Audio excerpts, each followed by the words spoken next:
All right, so this is a short video.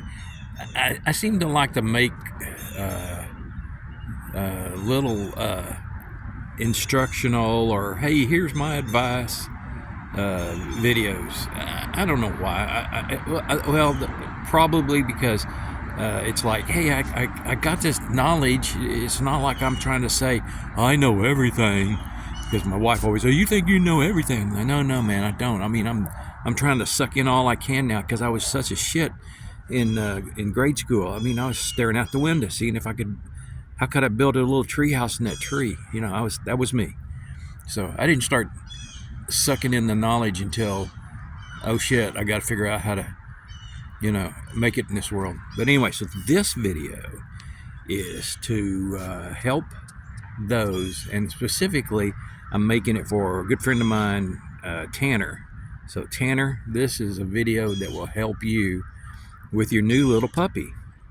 So here we go. This is on a crash course on stuff that you probably already know, but some interesting stuff that I've learned because I've got little Charlie here. Charlie is now 98 years old, for real. He is 14 and doing well, but he's now almost completely blind, and he's a diabetic, and he loses hearing and then he gets it back, but he's happy. He enjoys laying around watching me with the TV, sleeping.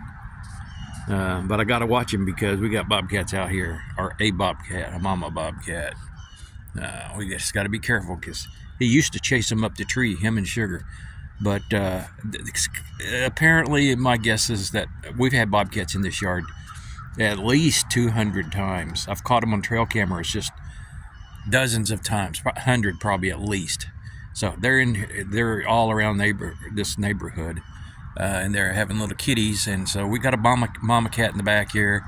She's pretty protective because I've been close to her when the little kitty's been around, and she will sit and stand her ground as if saying, don't come this way. She doesn't growl at me. Oh man, God, I've heard the growl when she gets mad at the baby. So shit, you don't want that problem.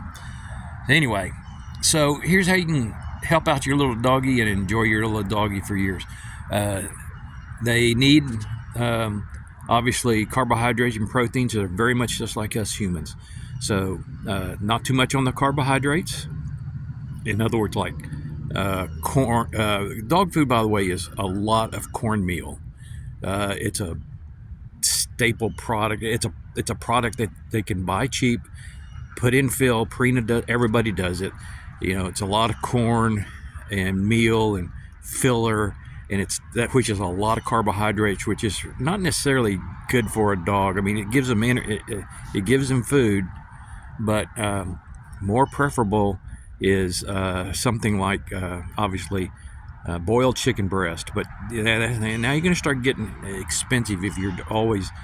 But I do that. I'll buy a $15 bag of chicken breast, boil it in water, and then just mince it up in the water and store it in the refrigerator or freezer in little 1 pound packets. Give about 2 ounces. Now this depends upon the size of your dog, but right now I wouldn't worry about that. Go with since you just got the doggy yesterday, sit outside a little bit, get on a pattern, like you sit out there and sip your coffee or whatever, and let the dog snoop around, and you can watch. Since you're out in the country, Tanner, y'all may not have as many bobcats. And most bobcats, I will tell you, as soon as they start seeing people, and especially a big dog, they think of it as a coyote, and coyotes want to kill bobcats. So bobcats are like, the hell with this, I'm out of here. Unless it has its babies. And so just be careful as you go outside at first. Make sure if there is any babies in the mama bobcat that they move on while you're just sitting there. And they'll find somebody else house. Like over there where Waldo lives, the nice quiet area where they can sleep by the creek and catch rabbits and not have to deal with people with lawnmowers and weed eaters and shit like that. But anyway, so Purina dog chow, the chicken meal is pretty good. It's a high protein. That's what your puppy needs right now, and plenty of water. This is where you've got to have a bucket of water outside for them, or inside.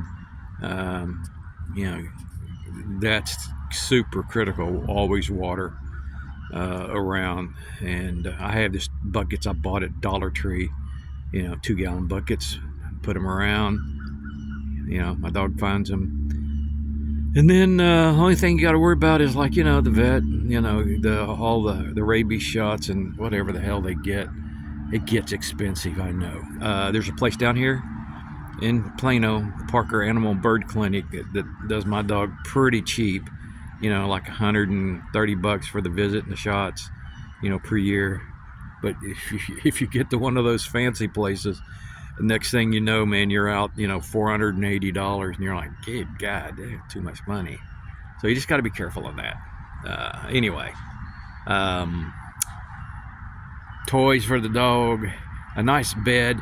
Oh yeah, I don't know where he sleeps, if you got him a doghouse or whatever. Obviously inside, since you're in the country. I wouldn't be outside at night because, man, you may have a pack of coyotes come through there and you'll lose your dog under those conditions, or rabid raccoon or some shit like that. You don't want to go through that crap.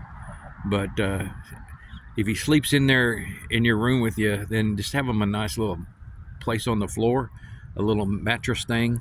I'll tell you what works really good for cheap. Go with your dad to those garage sales or estate sales, and you can pick up, like, for $2 a super nice blanket. You can just fold it up and he'll love it. And if it gets dirty, just throw it in the trash and get another.